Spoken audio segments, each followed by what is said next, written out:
Bismillahirrahmanirrahim. Assalamualaikum warahmatullahi wabarakatuh. Alhamdulillah. Alhamdulillahi wahda sadaqa wa'ada wa nasara 'abda wa a'azza jullahu wa hazamal ahzaba wahda. La ilaha illallah wa la na'budu illa iyyahu mukhlishina lahuddin walau karihal kafirun. La ilaha illallah wallahu akbar. Allahu akbar walillahil hamd. Asyhadu an la ilaha illallah wahdahu la syarikalah wa asyhadu anna Muhammadan abduhu wa rasuluhu la nabiyya ba'da. Faqala Allah Ta'ala fil Qur'anil Karim, A'udzu billahi minasy syaithanir rajim. Bismillahirrahmanirrahim. Hafizu 'ala sholawati wa sholatil wusta wa qumu lillahi qanitin. Sanurhim ayatina fil afaq wa bi anfusihim hatta yatabayyana lahum annahul haqq wa bil ardi ayatul lil muqinin wa bi anfusikum afala tubsirun. Shadaqallahul azim. Bapak Ibu, saudara-saudara dan anak-anak kami jamaah tauhid yang dirahmati Allah, bahwa sesungguhnya puncak kesempurnaan sholat yang kita dirikan sampai habisnya usia umur kita nanti dalam pandangan hakikat adalah menyaksikan Allah yang wujud pada segala yang ada dalam setiap gerak dan diam.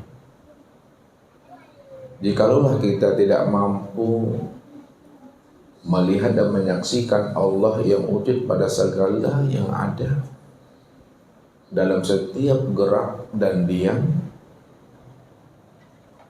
maka ibadah sholat kita itu dikatakan ibadah yang batal, ibadah yang menghayal, ibadah yang penuh dengan imajinasi.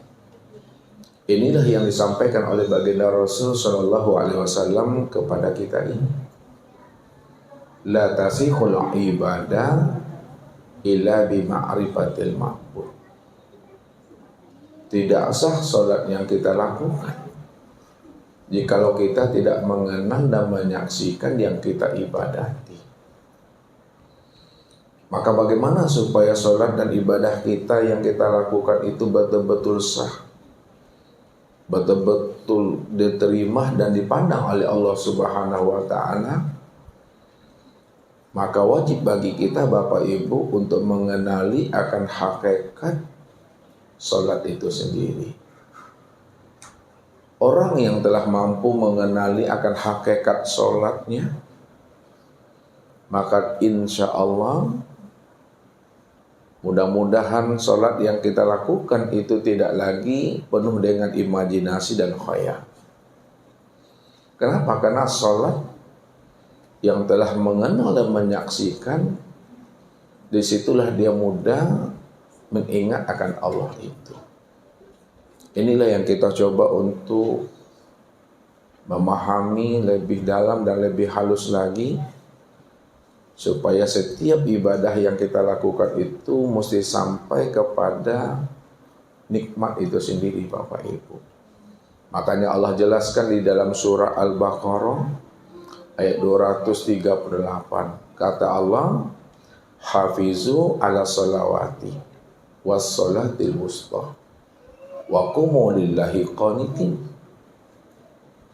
Peliharalah olehmu akan sholatmu dan sholat wusta, dan dirikanlah olehmu sholat itu betul-betul untuk Allah dan lakukanlah dengan khusyuk.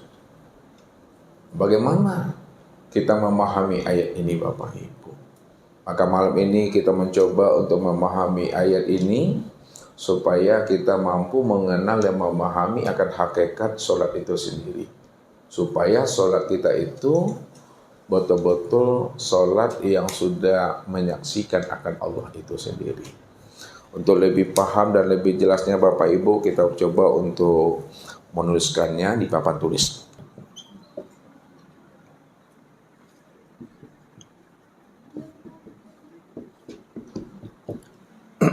Nah, kita coba untuk menterjemahnya Bapak Ibu. Hafizu ala sholawati. Hafizu apa artinya? Hafizu, hafiz, hafiza, pelihara olehmu, jaga olehmu. Ya, apa yang mesti kita jaga dan kita pelihara? Ala sholawati, yaitu sholat. Was sholatil wusta, dan sholat wusta. Wa qumu lillahi qanitin, dan dirikanlah olehmu sholat itu lillahi, ya, karena Allah atau untuk Allah, qanitina, yaitu khusyuk atau khashiin. Nah, jadi maksudnya Bapak Ibu, Allah suruh kita Bapak Ibu untuk menjaga dan memelihara sholat kita. Jadi sholat yang kita jaga dan kita pelihara pada ayat ini itu adalah sholat secara syariat. Nah, sholat secara syariat itu maksudnya sholat yang 5 waktu itu. Sholat Isya, ya, apalagi?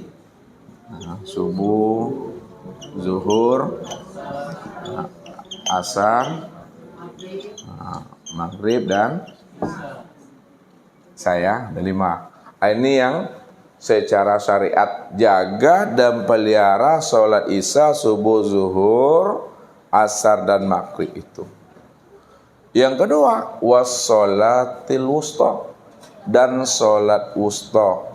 Sholat wusta itu kalau kita lihat dari 5 waktu sholat ini, sholat Isya, subuh, zuhur, asar dan maghrib, kalau Ustadz gini kan tangan Ustadz sama Bapak Ibu, mana yang di tengah nih? Yang di tengah nih, ini Ustadz, siapa nih? Kalau kita ambil zuhurnya dulu, zuhur, asar, maghrib. Nah, maghrib itu Ustadz dalam satu pandangan ulama. Yang kedua, ulama jelaskan sholat wusta itu yang di tengah ini adalah, ya, Isya, subuh, zuhur, asar. Asar jatuhnya. Asar dengan maghrib. Itu ulama fikih, ulama syariat dalam hal menjelaskan bahwa sholat wusta ini ada yang menjelaskan namanya sholat asar dan ada pula yang menjelaskan namanya sholat maghrib. Namun makna hakikatnya sholat wusta itu adalah sholat daimun nih, kolbu, sholat ruhani. Ya, secara hakikat yang wusta yang di tengah itu maksudnya adalah hati. Ya, hati ini disebut namanya sholat daim. Sholat daimun. Itu maksudnya pelihara sholat yang 5 waktu dan senantiasa pula kamu menjaga dan memelihara sholat daimun, yaitu sholat yang ada pada wilayah qalbu, itu ruhani. Daimun itu yang berkekalan, itu maksudnya. Kemudian yang ketiga kata Allah, wa qumu lillahi qanitin, dan dirikalah olehmu sholat yang 5 waktu dan sholat daimun itu betul-betul untuk Allah. Qanitina. Qanitin itu maknanya khashiin atau khusyuk. Jadi dirikanlah sholat itu betul-betul dengan khusyuk. Khusyuk itulah makna daripada hakikat sholat yang kita dirikan. Kalaulah makna hakikat sholat yang kita dirikan itu adalah qanitin atau khusyuk, Salat yang qanitin itu ukurannya apa Bapak Ibu? Salat yang khusyuk itu apa standarnya?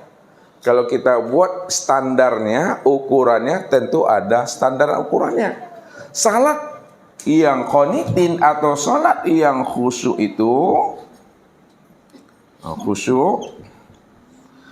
itu standarnya atau ukurannya yaitu ingat Bapak Ibu. Ya, standar atau sholat qanitin itu adalah ingat.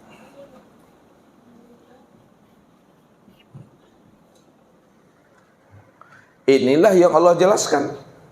Innani anallah la ilaha illa ana fa'budni wa aqimis sholata li zikri. Innani anallah la ilaha illa ana fa'budni wa aqimis sholata li zikri. Innani anallah, sesungguhnya diriku ini adalah Allah. La ilaha illa ana, tidak ada ilah melainkan aku. Fa'budni, maka sembahlah aku. Jadi maksudnya sebelum kita menyembah Allah, sebelum kita memuji Allah, sebelum kita mengabdi kepada Allah, kita mesti kenal lebih dahulu Allahnya. Kalau dah kenal kita Allah itu, baru lakukan namanya pengabdian, penyembahan. Pengabdian dan penyembahan yang kita lakukan kepada Allah itu, kata Allah, salah satunya wa aqimis sholata li zikri. Dirikanlah sholat itu li zikri, untuk mengingat akan aku. Jadi sholat yang kita dirikan Bapak Ibu, betul-betul sholat yang ingat, bukan sholat yang lupa. Kalau sholat yang lupa itu namanya sholat pawai, namanya fawailul lil musallin, nerakawil bagi orang yang lalai. Ya, jadi sholat yang ingat. Maka ingat itulah yang dikatakan namanya sholat qanitin. Qanitin itu sholat yang khusyuk. Jadi ukuran khusyuk, ya, itu adalah ingat Bapak Ibu. Kalaulah sholat yang khusyuk itu adalah ingat, yang menjadi sebuah pertanyaan bagi kita, apanya yang diingat? Lihat. Kalaulah sholat khusyuk itu ukurannya ingat, apanya yang diingat? Yang diingat itu yang pertama adalah dirinya. Diri itu artinya zatnya. Yang kedua yang diingat itu adalah kelakuannya. Kelakuan itu artinya sifatnya. Yang ketiga itu yang diingat itu adalah namanya. Namanya itu adalah asmanya. Yang keempat yang diingat itu adalah perbuatannya. Perbuatannya itu adalah fiilnya. Jadi sholat yang ingat itu Bapak Ibu, maksudnya adalah yang diingat itu dirinya atau zatnya, yang diingat itu kelakuannya atau sifatnya, yang diingat itu namanya atau asmanya, dan yang diingat itu adalah perbuatan dan fiilnya. Nah, maka kumpulan atau himpunan zat, sifat, asma dan fiilnya itu, ini yang disebut namanya dengan wujudullah. kumpulan diri, kelakuan, nama dan perbuatannya, atau zat, sifat, asma dan af'alnya. Ini disebut namanya dengan wujudullah, wujudnya Allah. Jadi kata kuncinya yang diingat itu adalah wujudnya Allah. Kalau yang diingat itu wujudnya Allah, lalu bagaimana jalan untuk mengingat wujud Allah itu? Jalan untuk mengingat wujud Allah, atau jalan untuk mengingat dirinya Allah, kelakuannya Allah, namanya Allah dan perbuatannya Allah itu, kita mesti dengan jalan bermakrifat kepada dirinya. Nah, nih sini kita buat Bapak Ibu. Jadi jalan untuk mengenal Allah itu wajib bagi Bapak Ibu, wajib bagi setiap diri kita ini bermakrifat kepadanya. Nah, makrifat atau disebut juga namanya makrifatullah, mengenal Allah. Nah, kalau sudah makrifat kita Bapak Ibu, maka makrifat itu yang akan menuntun Bapak Ibu sampai kepada musyahadah. Musyahadah itu kepada penyaksian. Nah, kalau udah sampai kepada penyaksian atau musyahadah, musyahadah ini pula lah yang akan menuntun kita untuk sampai kepada liqa. Liqa itu bertatap wajah dengannya, bertemu dan bersua, itu maksudnya. Siapa yang sudah liqa, liqa inilah yang akan menuntun kita sampai kepada zuk, rasa rindu, rasa bermanja-manja, dan zuk itu pula yang akan menuntun kita sampai kepada nikmat. Jadi Bapak Ibu, kita tidak akan pernah bisa mengingat akan zat Allah, takkan pernah bisa kita akan mengingat sifat Allah, asma Allah dan fiilnya Allah atau perbuatan Allah tanpa melalui ma'rifatullah, tanpa lebih dahulu kita mesti mengenal akan dirinya. Nah, jadi wajib mengenal dulu. Kalau sudah mengenal, insya Allah mengenal itu yang akan menghantarkan kita kepada penyaksian. Penyaksian itu yang akan menuntun kita kepada pertemuan, perjumpaan, bertatap wajah. Liqa, pertemuan dan bertatap wajah itu yang akan menghantarkan kita kepada zuk, rasa nikmat, rasa bermahabbah itu. Dan zuk itu yang menghantarkan kita kepada nikmat yang sebenarnya. Lalu bagaimana jalan makrifat kepada Allah? Nah, kalau ingat itu mesti jalannya makrifat, bagaimana jalan makrifat? Bagaimana jalan mengenal Allah? Jalan untuk mengenal Allah itu Bapak Ibu, itu ada 5 jalannya. Jalan mengenal Allah itu 5 jalannya. Yang pertama, kita mengenal namanya asal usul diri.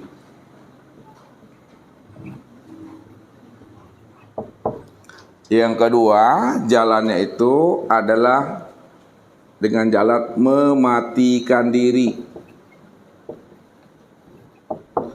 Yang ketiga, jalannya adalah melalui sifatnya, melalui sifat. Yang keempat, melalui nur, melalui nur. Dan yang kelima, dengan cara memfanakan diri, memfanakan diri. Memfanakan diri di dalam diri.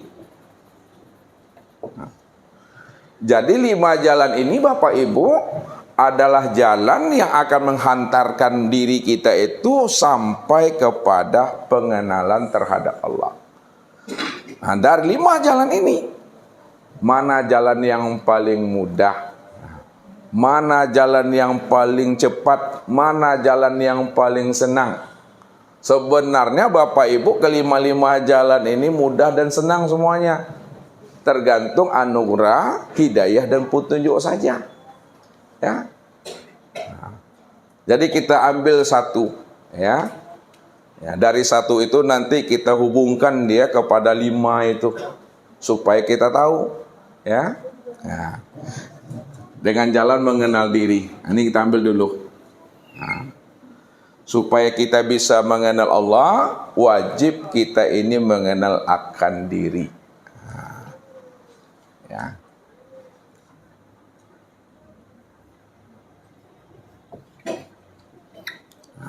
Untuk mengenal Allah, Bapak Ibu, kita wajib mengenal akan diri.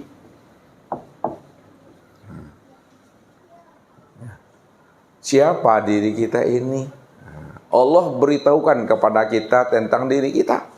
Kata Allah tentang diri kita ini, al-insanu sirri wa ana sirruhu.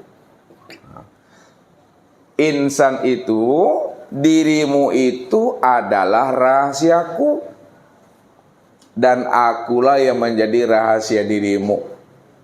Itu maksudnya, kalaulah diri kita ini adalah rahasianya Allah, dan diri Allah itulah sebenarnya diri kita, itulah sebabnya siapa yang kenal dirinya, pasti dia bisa mengenal akan Allah. Karena Allah itu sendirilah sebenarnya yang menjadi rahasia diri Bapak Ibu itu. Jadi tak payah Bapak Ibu untuk mencari-cari dan menemui Allah. Ya, Ustaz selalu katakan, ilmu yang paling mudah, ilmu yang paling gampang itu adalah ilmu mengenal akan Allah. Kalau dibilang sulit, kalau dibilang payah, yang sulit dan payah itu adalah mencari dan menemui akan diri. Kata kuncinya, kalau Bapak Ibu telah mampu menemui dan mengenal akan diri, insya Allah akan bertemu, bersuah dan bersobok dengan Allah itu. Contoh kata Ustadz, ya, kita tak perlu belajar namanya tentang pedas Bapak Ibu. Kenapa tak perlu kita belajar tentang pedas? Makan sela lado itu, lado lah itu Bapak Ibu. Makan cabai itu, maka basobok itu, padeh itu. Makan cabai itu, maka pedasnya akan bersuah. Makan selah garam itu, maka akan bersuah dengan asinnya. Itu maknanya. Kenalilah diri Bapak Ibu. Siapa yang telah mampu mengenali akan rahasia dirinya, maka ketika itulah berjumpa, bersua dan bersoboklah ia dengan Robnya itu. Itulah mudahnya. Begitu mudah dan gampangnya untuk mengenal Allah Bapak Ibu. Ya, kalau dibilang sulit, yang sulit itu adalah mengenal diri. Nah, inilah rahasia diri kita. Makanya siapa yang telah tahu dengan dirinya, siapa yang telah kenal dengan dirinya, pasti dia mengenal akan Tuhannya.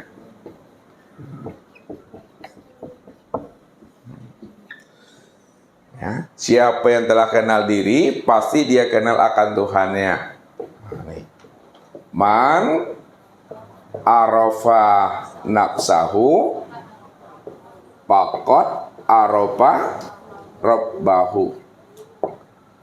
Man arafa nafsahu, barang siapa yang telah kenal dia akan dirinya, faqad arafa rabbahu, pasti ia kenal akan Tuhannya. Makanya kenali dulu diri. Kalau udah kenal diri, siapa diri, pasti kita kenal akan Tuhan. Tapi kalau kita tak tahu dengan diri, bagaimana kita kenal akan Tuhan? Diri saja tidak tahu, bagaimana kita akan mengenal Tuhan? Makanya Nabi selalu memberikan motivasi kepada kita. Nabi selalu memberikan semangat kepada kita. Apa kata Rasul? Arafun nas man arafu li nafsi. Manusia yang ma'rifat, manusia yang arif adalah manusia yang mampu mengenal akan rahasia dirinya itu. Nah, itu yang dikatakan manusia yang arif atau yang ma'rifat itu adalah manusia yang mampu mengenal dirinya supaya dia bisa mengenal akan Tuhan. Nah, siapa yang sudah mengenal akan Tuhan? Siapa yang telah berjumpa dengan Robnya? Siapa yang telah bertatap wajah dengan Tuhannya? Maka binasalah dirinya, Bapak Ibu. Nah, jadi siapa yang berjumpa dengan Allah itu binasa dirinya. Binasa ini apa artinya nih? Lenyap, hancur, mati. Nah, ini dasarnya. Man arofa robbahu fasadal jasad. Fasadal jasad. Man arofa robbahu. Apa artinya? Nah, siapa yang telah mengenal Robnya, siapa yang telah kenal Tuhannya, fasadal jasad, maka hancur binasalah akan dirinya itu.